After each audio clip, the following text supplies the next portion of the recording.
Donc, bonjour Bertrand. Bonjour Marc.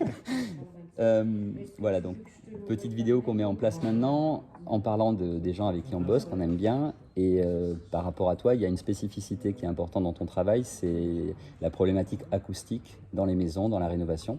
Est-ce que tu veux bien en parler? Bien sûr, je vais bien en parler. Ouais. Disons que mon milieu d'intervention en ce moment, ça va être soit des gens qui vont vouloir faire un studio de musique et qui veulent protéger leurs voisins du bruit. Bon, après, ça peut être un studio de musique, mais ça peut être aussi un atelier comme on est en train de faire là-bas à l'usine, ou là en ce moment, je suis en train de faire un truc pour un mec qui fait de la forge. Et après, ça peut être un problème, c'est des gens qui veulent se protéger du bruit que font leurs voisins. Alors ça, c'est plutôt une maladie de gens qui habitent en ville, on va dire, quoi.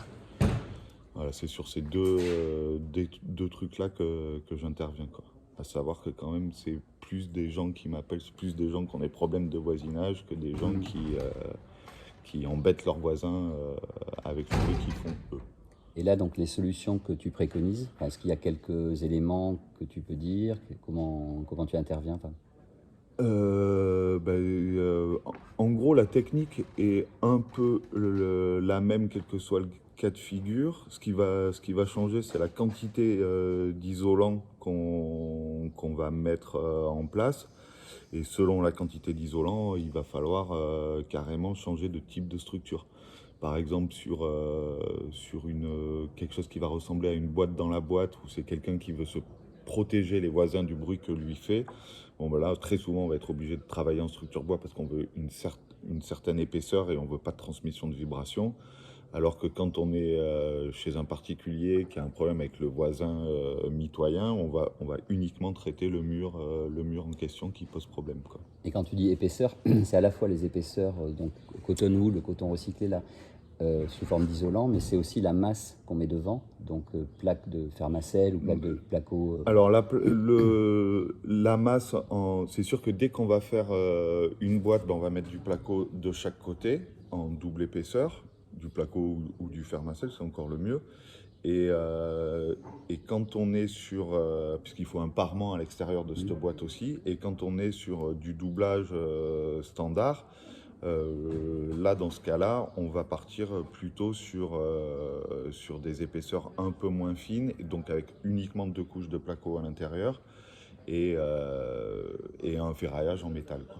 En général, on va essayer de faire ça. Et après, il y a tous les points singuliers, ce que tu disais sur les rails métalliques, rajouter de la sous-couche ionique en fibre de bois, il y a plein de points singuliers quand même par rapport au son qui sont importants. Ouais, disons que par rapport à...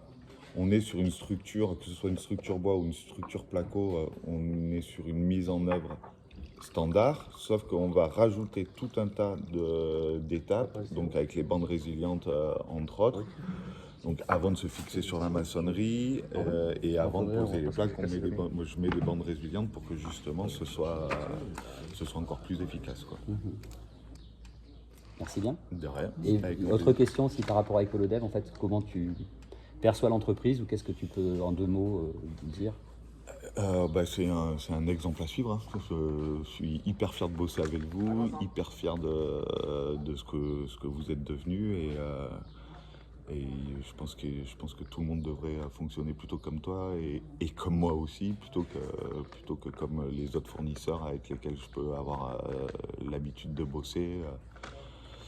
Et, euh, et voilà, c'est toute une philosophie que vous avez et à laquelle je vous applaudis dès demain. Après, nous, c'est extrêmement important de pouvoir renvoyer vers des gens comme toi. Donc, c'est vraiment dans les deux sens. C'est-à-dire, quand il y a une demande, techniquement, on doit répondre, mais on n'est pas dans la mise en œuvre. Donc, on doit pouvoir faire ce lien. Et après, les retours d'expérience, on les a des clients qui sont contents. Donc, nous, c'est aussi une chance de pouvoir renvoyer vers toi et voilà, cette compétence-là bien spécifique. Donc, merci. Merci à toi.